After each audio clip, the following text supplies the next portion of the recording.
always been okay with doing and have done is washing someone's feet. Even though I hate touching feet, but it's something about doing this for someone that's very humbling and actually kind of rewarding as well. But recently, Yahuah has blessed me with the spiritual meaning behind the washing of the feet. And that's what we're going to talk about. All right, let's get into it.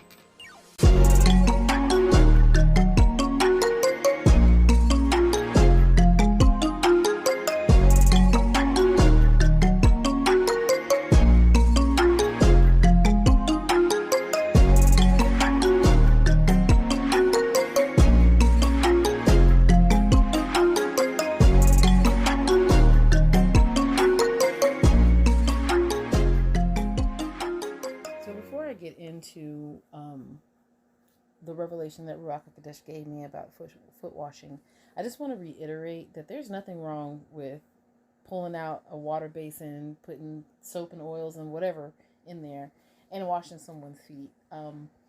We hold a lot of stress in our feet and we don't realize it, so it can be very therapeutic for someone if we actually literally wash their feet. However, we worship Yahuah in Ruach and in truth. And with that being said, it's important that we know the spiritual meaning behind it so that even if we do things in the physical, they are rendered null and void if we're not spiritually doing them. So again, there's nothing wrong with physically doing, washing someone's feet, literally washing someone's feet. But if you don't know the spiritual meaning behind it and you're not doing the spiritual aspect of it, then literally washing someone's feet doesn't really mean anything, because good deeds are not what brings you into the house. You know what I'm saying?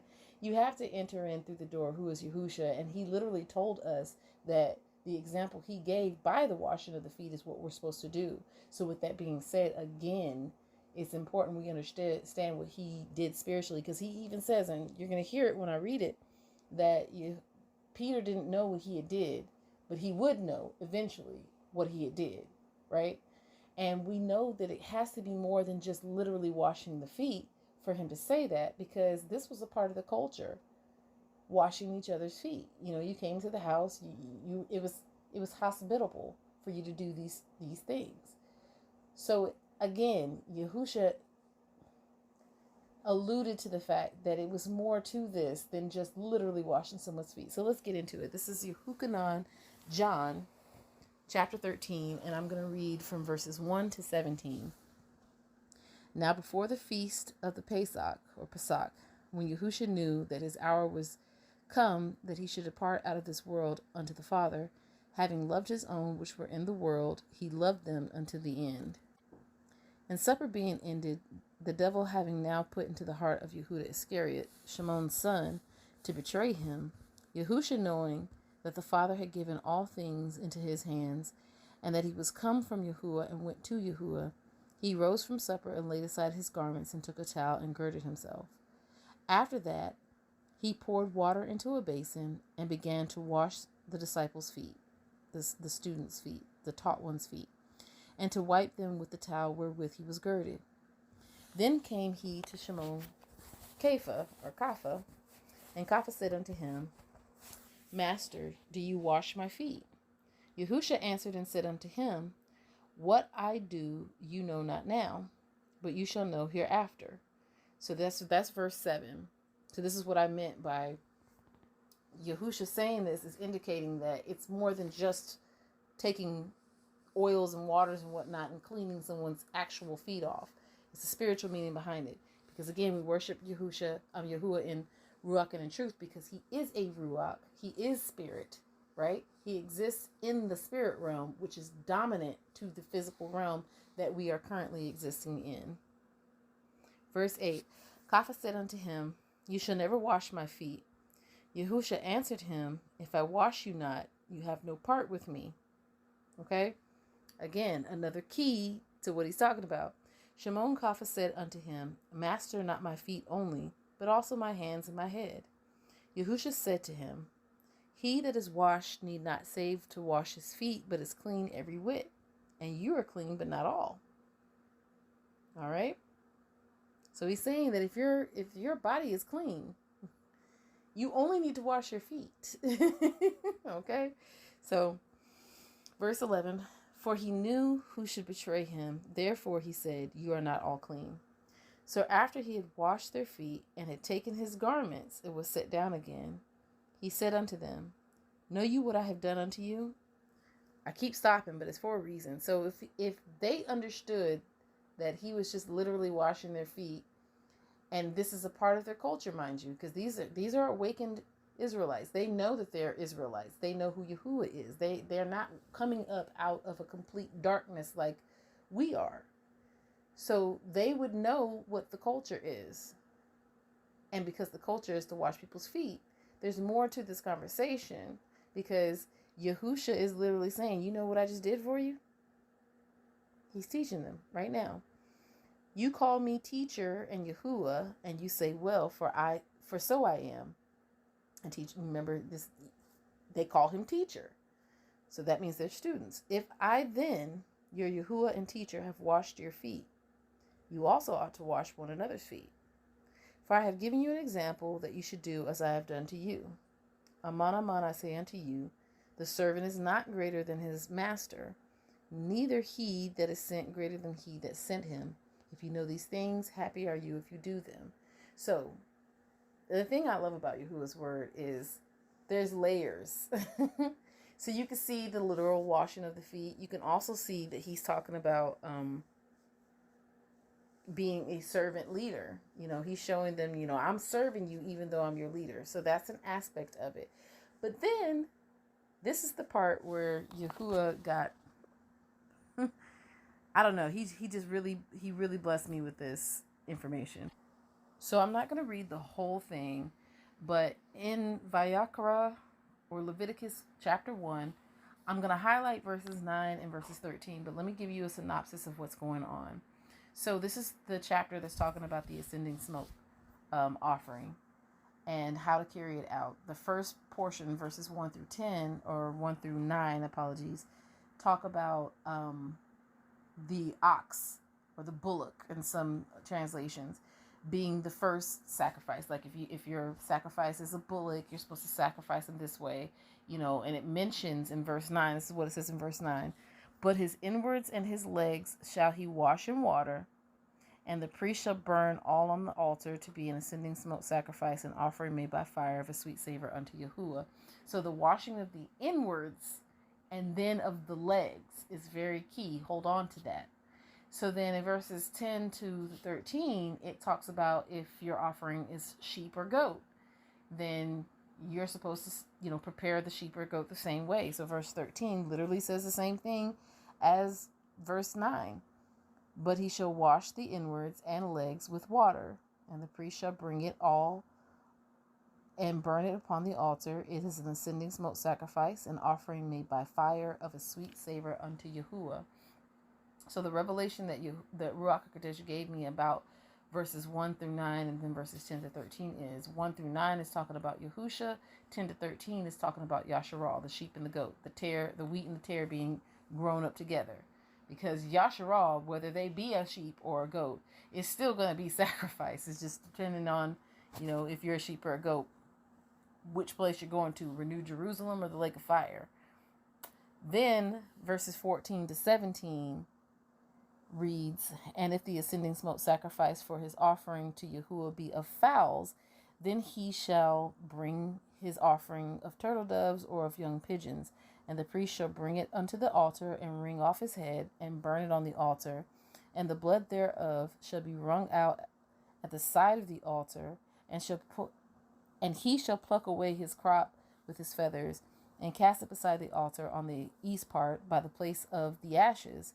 And he shall cleave it with the wings thereof, but shall not divide it asunder.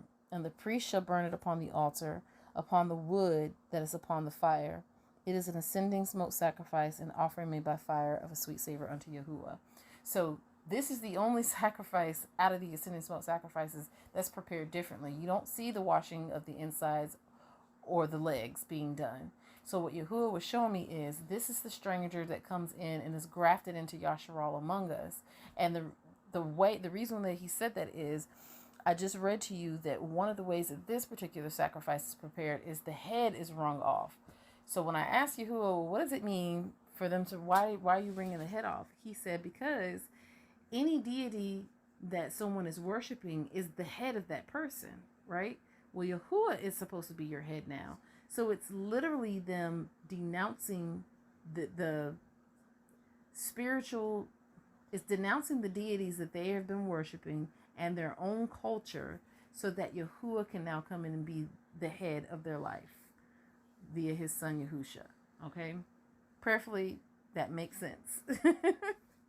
If not, I always provide my email address at the end of these, so you can always just reach out to me, okay?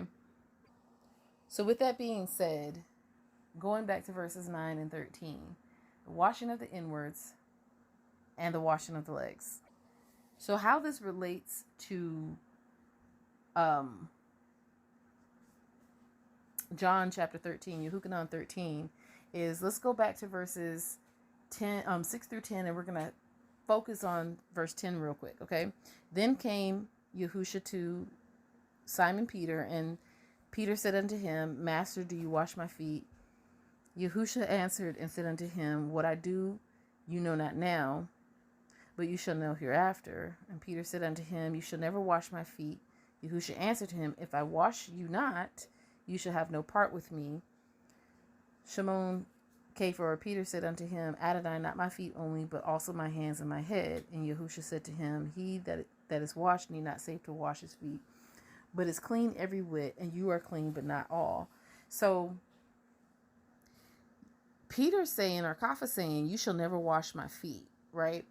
So again, this is a cultural thing. So culturally, Peter understood the reason why the feet are washed. He understood that it was his job to do it.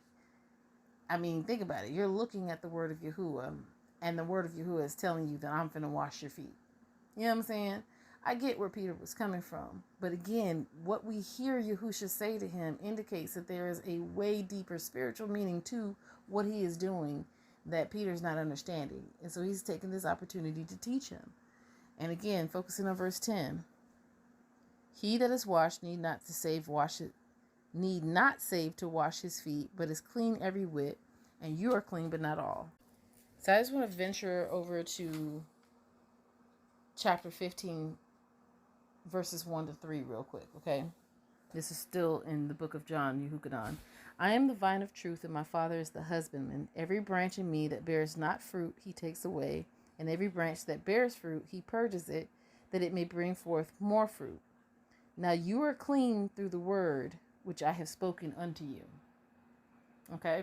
So that's one witness. That's one witness as to what Yahusha is talking about them being clean.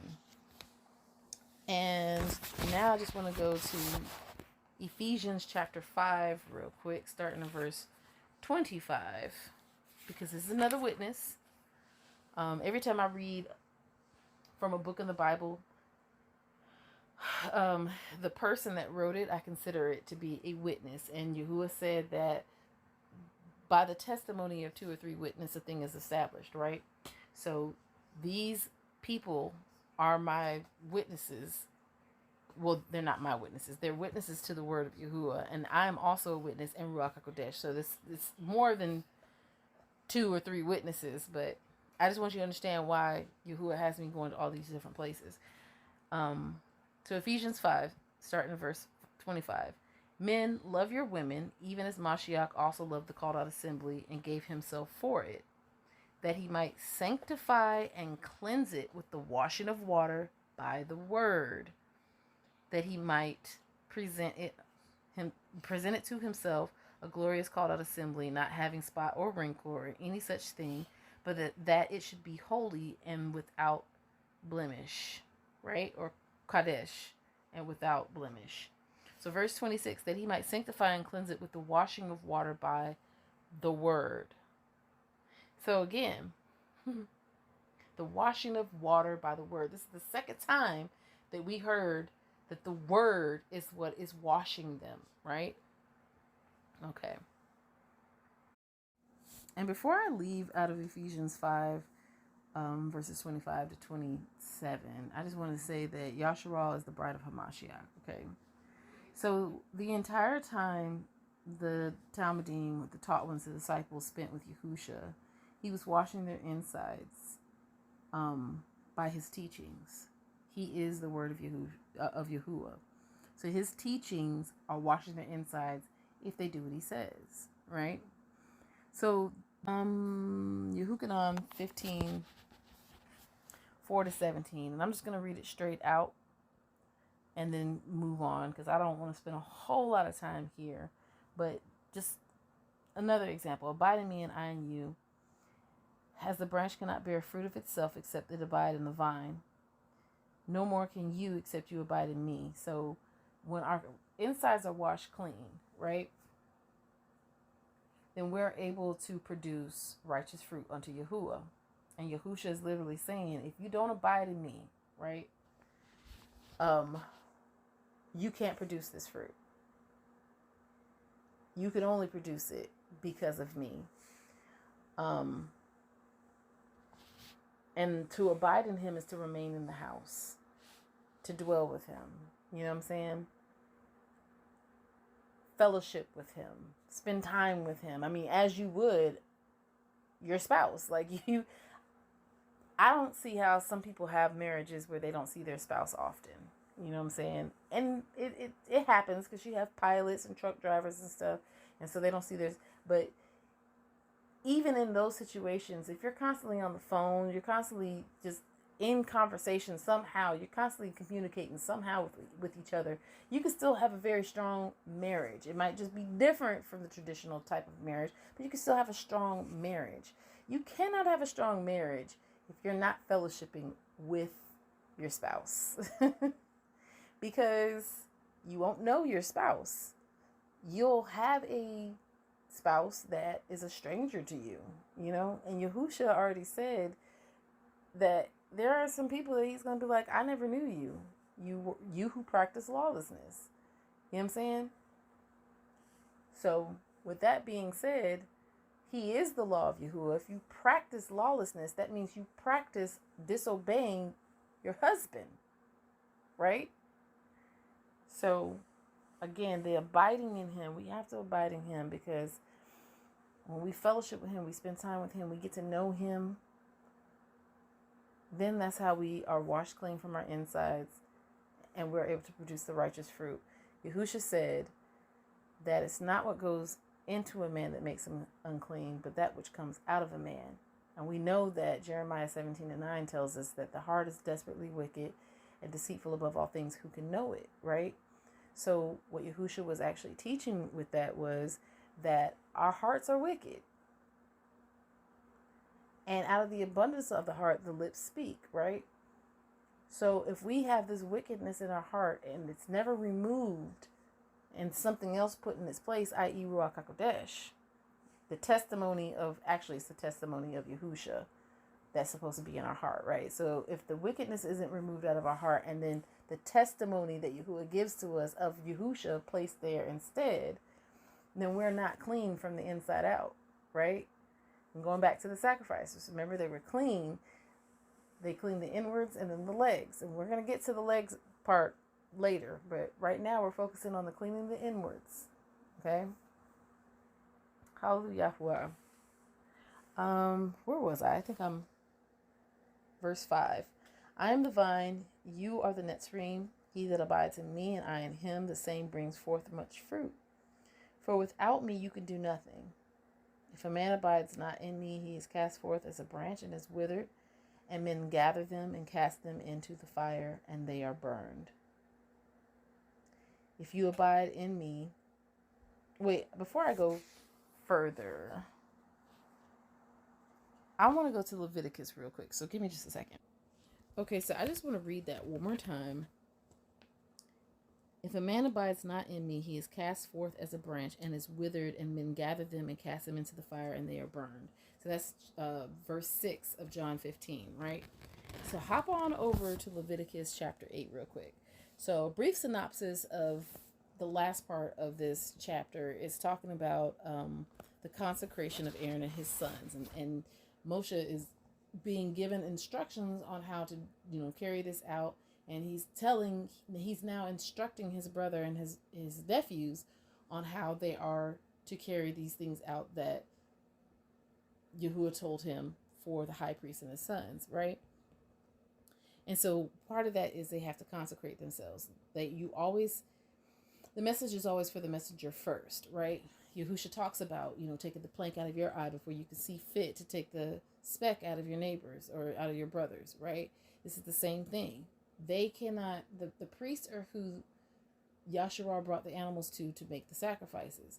If they are not clean, then they cannot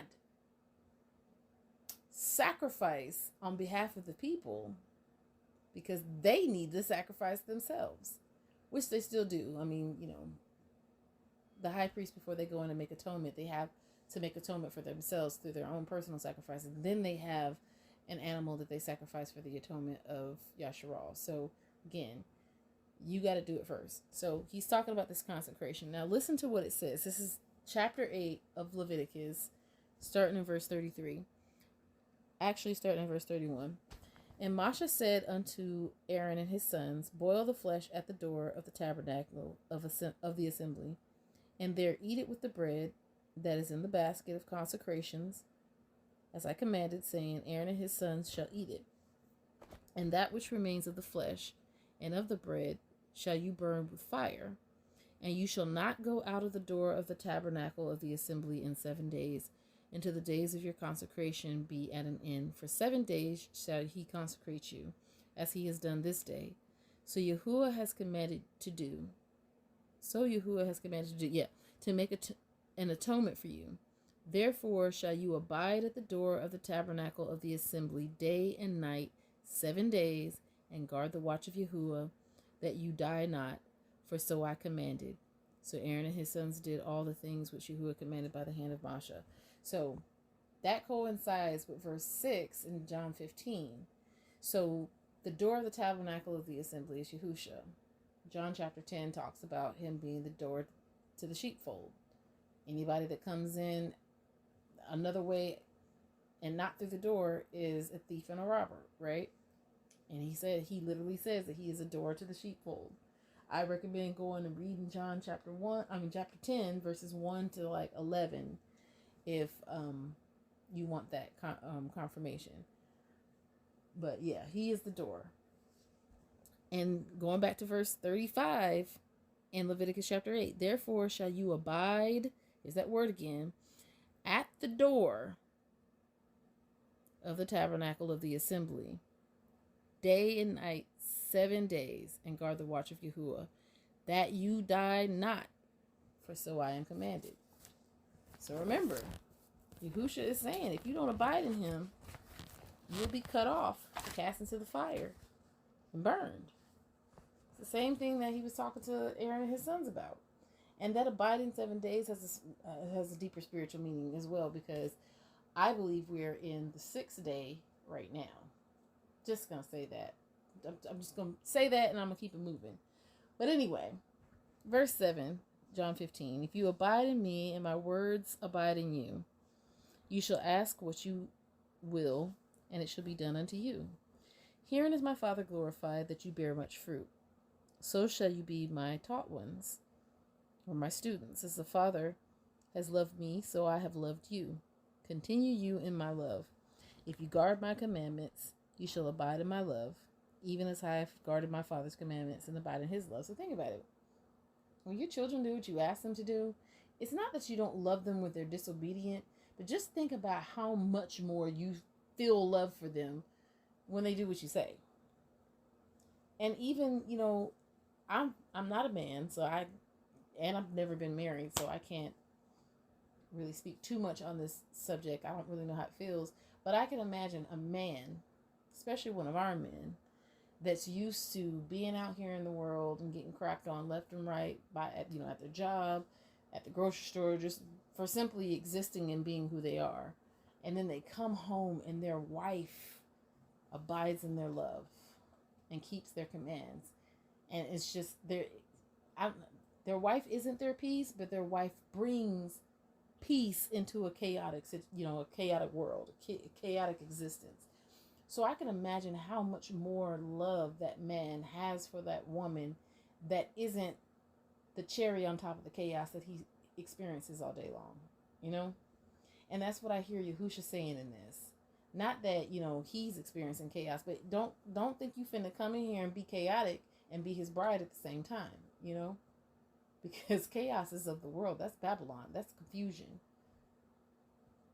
And one of the Yakotis in the assembly I'm a part of, she broke down the word repentance or repent in the Paleo, and it literally means to turn away from chaos. So if you're truly repentant, you're not being chaotic. Feel me? So I just want to throw that in there. Verse 8. Herein is my Father glorified, that you bear much fruit, so that you should be my students. As the Father has loved me, so I have loved you. Continue you in my love. If you guard my commandments, you shall abide in my love, even as I have guarded my Father's commandments and abide in his love. These things have I spoken unto you, that my joy might remain in you, and that your joy might be full. This is my commandment, that you love one another as I have loved you. Greater love has no man than this, that a man lay down his life for his friends. You are my friends, if you do whatsoever I command you. Henceforth I call you not servants, for the servant knows not what his master does, but I have called you friends, for all things that I have heard of my Father I have made known unto you. You have not chosen me, but I have chosen you and ordained you, that you should go and bring forth fruit, and that your fruit should remain, that whatsoever you shall ask of the Father in my name, he may give it you. These things I command you, that you love one another. So with all that being said and done, Yehuda Iscariot is the only one who wasn't washed clean from the inside out. First and foremost, because he was created as a vessel of dishonor from the beginning. He had to be in place in order for Yahusha to be put on the execution stake. But the way Yahuah did it was just like what he did with Pharaoh. He hardened his heart. Now, it doesn't necessarily say in the written word that Yehuda Iscariot's heart was hardened, but he walked with Yahusha the same way the other 11 did. But he didn't abide in Yahusha the way the other 11 did. Meaning that he really didn't let the word into his heart. You know what I'm saying? And no, I don't mean it in some religious way. Come into my heart. I don't mean that. But yeah, because when you read Deuteronomy 6, the Shama, Yahuah literally says that let these words that I give unto you be in your heart, that it may be your frontlet between your eyes and a sign upon your hand. So what he's saying is, when I give you the testimony of Yahusha to put into the Ark of the Covenant, which is your heart, you should meditate on my word, who is Yahusha, day and night, right? So that it may be a sign upon your hand. The sign upon your hand is a covenant with Yahuah because you did what Yahusha said. You see what I'm saying? Hopefully that makes sense, and I'm not babbling, all right? So when you go back to the correlation between John 13 and Leviticus chapter 1, them being the sacrifices, okay? So, again, Yahusha spent time with his Talmudim, his students, for quite some time. I want to say it was a few feast days that passed. I know we've always been taught that it was 3.5 years. I tried to find how it was 3.5 years and I couldn't. So I'm purposely not saying 3.5 years because I don't want to continue to say things that we were taught in Christianity without proof that that is the truth. So I'm not saying it wasn't 3.5 years. I'm just saying I'm purposely not saying it because as of right now, I'm not 100% sure that it was exactly 3.5 years. But the duration that the disciples spent with Yahusha, he was teaching them. He was washing their insides, right? So he was preparing them as a sacrifice. First and foremost, we know that we're supposed to be a sacrifice unto Yahuah because of what it says in Romans chapter 12. So Romans chapter 12, verses 1 and 2. I beseech you, therefore, brethren, by the mercies of Yahuah, that you prepare your bodies a living sacrifice, Kadash, acceptable unto Yahuah, which is your reasonable service. Kadash is set apart. Set apart, acceptable unto Yahuah, which is your reasonable service. So it's reasonable for us to lay ourselves on across Yahuah's altar and allow him to take from us everything that doesn't look like him. Right? Cut away the sin. And be not conformed to this world, but be transformed by the renewing of your mind, that you may prove what is that good and acceptable and perfect will of Yahuah. So in verse 2, the renewing of the mind happens when one is washed by the water of the word. All right? So going back to the whole sacrifice piece and how we have to be on Yahuah's altar so that he can sacrifice us, or when I say sacrifice, I mean he can cut the sin away from us, right? So if you go to Acts chapter 1, I'm going to read 1-5, because before we became the temple of Ruach HaKodesh, there was an actual place where Yahuah had his altar, right? And that was Jerusalem. So Yahusha instructs his taught ones, his disciples, to stay at the altar, right? So verse 1 of Acts chapter 1, and I'm going to go down to verse 5. The former treatise have I made, O Theophilus, of all that Yahusha began both to do and teach, until the day in which he was taken up. After that, he, through the Ruach HaKodesh, had given commandments unto the apostles whom he had chosen, to whom also he showed himself alive after his passion, by many infallible proofs, being seen of them 40 days, and speaking of the things pertaining to the kingdom of Yahuah. And being assembled together with them, commanded them that they should not depart from Jerusalem, but wait for the promise of the Father, which said he, you have heard of me, for Yahuchanan truly baptized with water, but you shall be baptized with the Ruach HaKodesh not many days hence. So he told them basically to stay at the altar, because that's where the sacrifice is going to happen. That's where you will receive this promise, but you have to be on the altar to receive the promise, because once Yahuah cuts the sin away from you, then he gives you his spirit.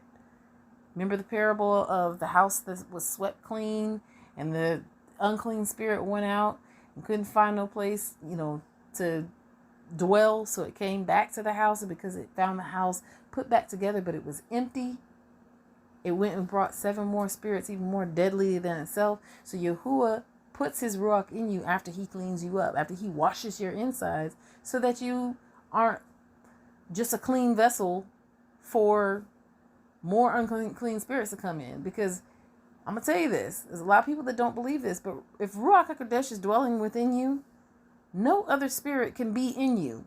Ruach HaKodesh is the spirit of Yahuah. There is no spirit greater than Ruach HaKodesh, right?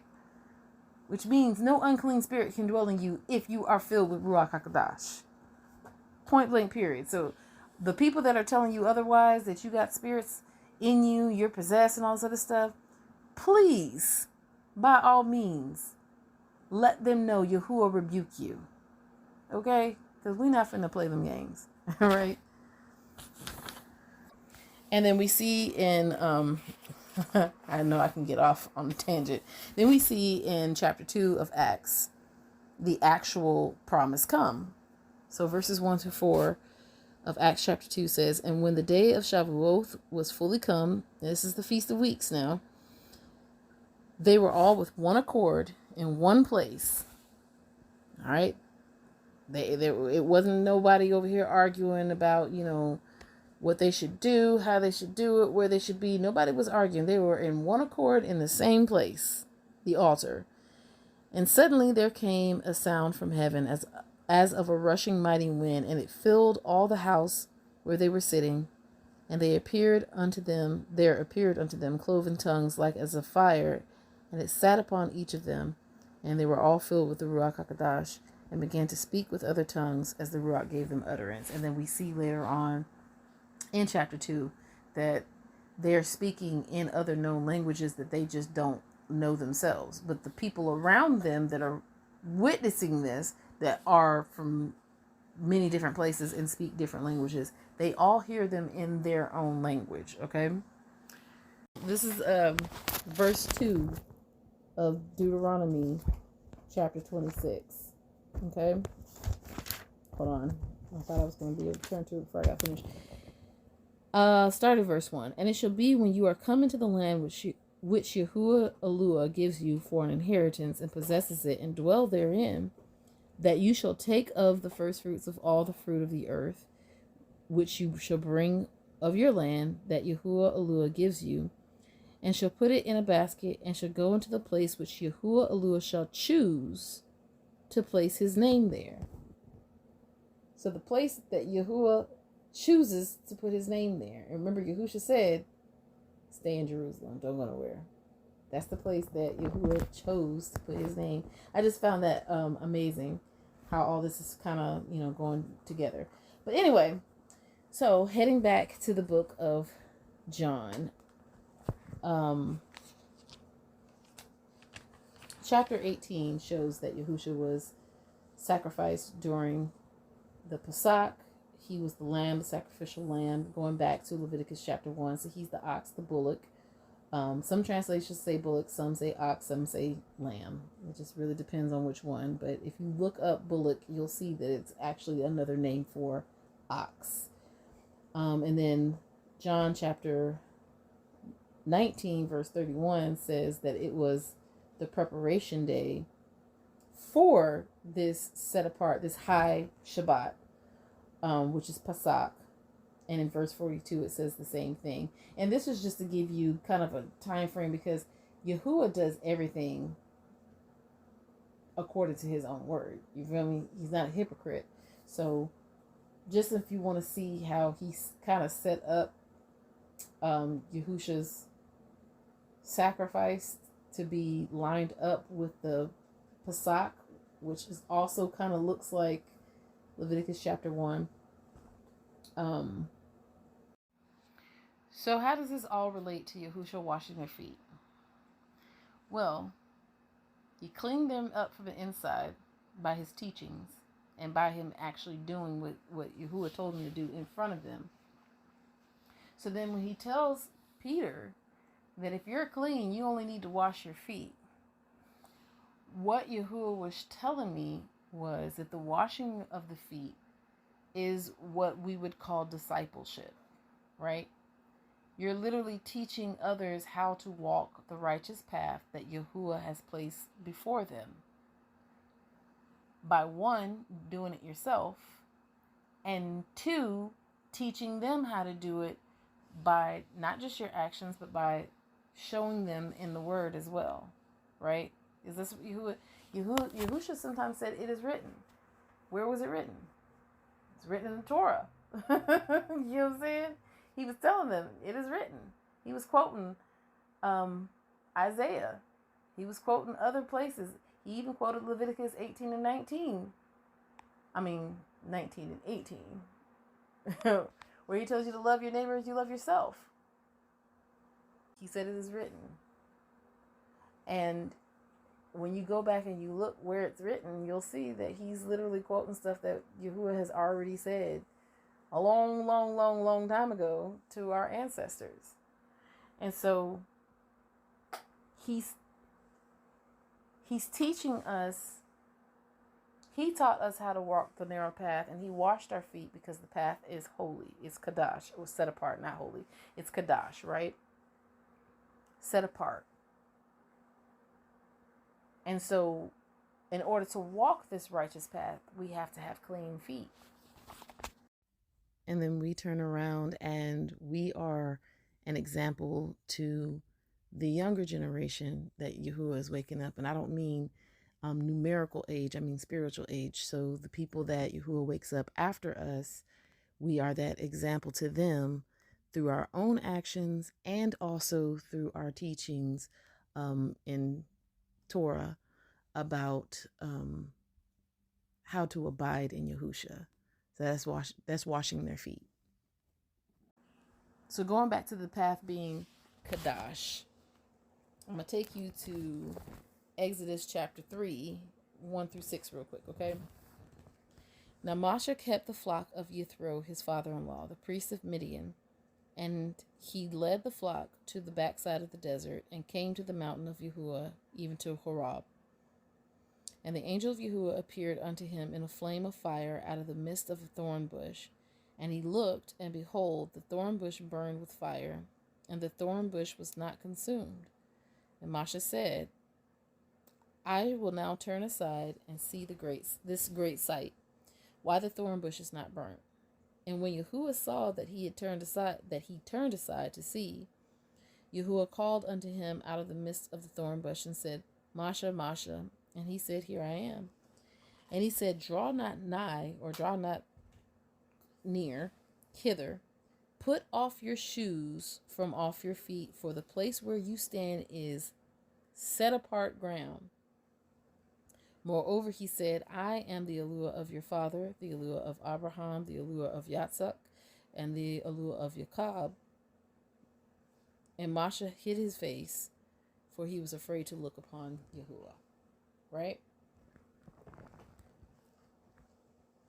So when he washed the disciples' feet,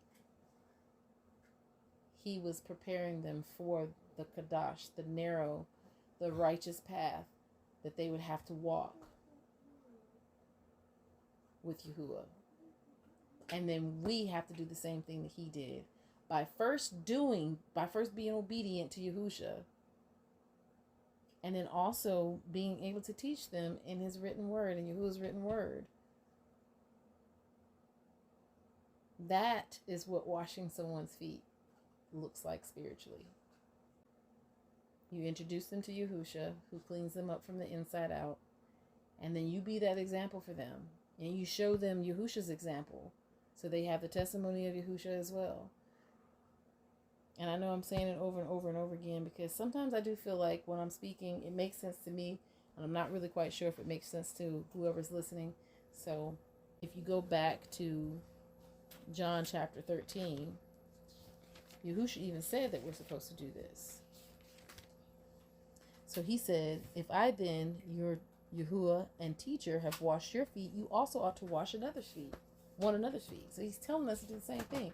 And thinking about it is, it's also being that iron that sharpens iron too, for the ones that have already, if you guys woke up at the same time, you see your brother or your sister going astray, come on. You got to say something to them so that they can continue to walk the righteous path that's been set before them, right? But then let's look at verse 21 in John chapter 20. Then said Yahusha to them again, Peace be unto you, as my Father has sent me, even so I send you. And before I forget, I just want to show you something. This is Yahuah, John chapter 12, right? So Yahusha was our example, and then the disciples, they mirrored Yahusha, and then so on and so forth, right? So I want to read this. So this is after chapter 11. In chapter 11, this is where Lazarus was resurrected from the dead by Yahusha. And so now this is 6 days before the Pesach or Pesach. So just listen. Then Yahusha, 6 days before the Pesach, came to Bethany, where Elazar, which had been dead, whom he raised from the dead. There they made him a supper, and Martha served, but Elazar was one of them that sat at the table with him. Then took Maryam a pound of ointment of spikenard, very costly, and anointed the feet of Yahusha, and wiped his feet with her hair, and the house was filled with the odor of the ointment. All right. Keep going. Then said one of his students, Yehuda Iscariot, Shimon's son, which should betray him, why was not this ointment sold for 300 pence and given to the poor? This he said, not that he cared for the poor, but because he was a thief and had the bag and bore what was put therein.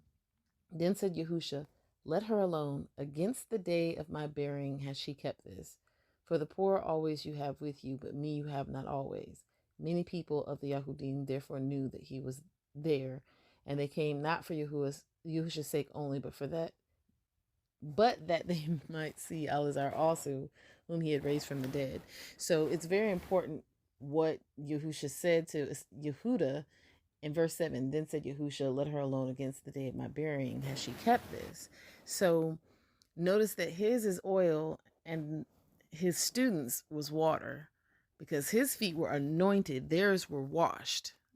You got to understand who Yahusha is, right? He's the son of Yahuah, whom no sin is within. So he's just anointed, which realistically, he was already anointed. This is just something being done in the physical to show you that he is anointed. He is the anointed one, right?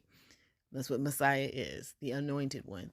So he was anointed, but they had to be cleaned up in order to walk the path. I just wanted to put that in there, but he still did what they did. You know what I'm saying? Yahusha has never done or commanded us to do anything that he himself didn't do, and everything he does is what he's seen and heard the Father do and say. So yeah, I praise Yah for these things. And again, I know that it's layers to these things. I'm not saying that if you go back through and you read this, you won't get an even greater revelation than this, but this is the revelation that I was given right now. And I didn't get it before because I have actually washed someone's feet before, you know. So I'm okay with doing the physical, but we're supposed to worship in Ruach and in truth. So anytime I see something being done by Yahusha, I always ask Yahuah, what is the spiritual meaning behind it? Anytime I see Yahuah giving a commandment, I ask him, what's the spiritual meaning behind it? Like, how do I practically apply this to my life? Because my people honor me with their lips, but their hearts are far from me. I don't want to be that person that is telling Yahuah how amazing he is and thanking him for all the things that he's done in and through me and so on and so forth, but I ain't doing none of what he said. I don't want to be that person. And I don't want any of y'all to be that person either. So practically, we have to know how these things look spiritually, because that is the spiritual works that Yahusha said that he would reward each man according to his works, right? Because, you know, we were taught, so those of us that came out of Christianity, we were taught through Christianity that this is not a works-based doctrine, right? Because they don't understand that spiritually it is a works-based doctrine. Yes, Yahusha makes you free, but in order for you to abide in him, you have to do some spiritual work. We're going to go to Revelation chapter 22, verse 12. And behold, I come quickly. This is Yahusha speaking. And my reward is with me to give to every man according to all his work shall be. Well, to give every man according as his work shall be. So if he's rewarding according to your work, what's the work you're supposed to be doing? Clearly, you're supposed to be doing some type of work. But they'll tell you it's not a work-based doctrine. No, you're right. Because you guys are not worshiping Yahushua. Yahuah. You're worshiping a deity that is pretending to be Yahuah and leading you away from Yahuah by telling you to do the exact opposite of what Yahuah has told you to do. And I'm not talking to anybody that's on here, because 9 times out of 10, if you're listening to this podcast, you're an Israelite that has been awakened by Yahuah. And if not, then surprise, stop worshiping God. It's a Babylonian deity of fortune, according to Isaiah 65 and 11. All right, so here's the email. If you guys want to get in contact with me, you can contact me via email at replenishme@gmail.com, RIPLENISH me@gmail.com. I love you all. Much ahaba and shalom.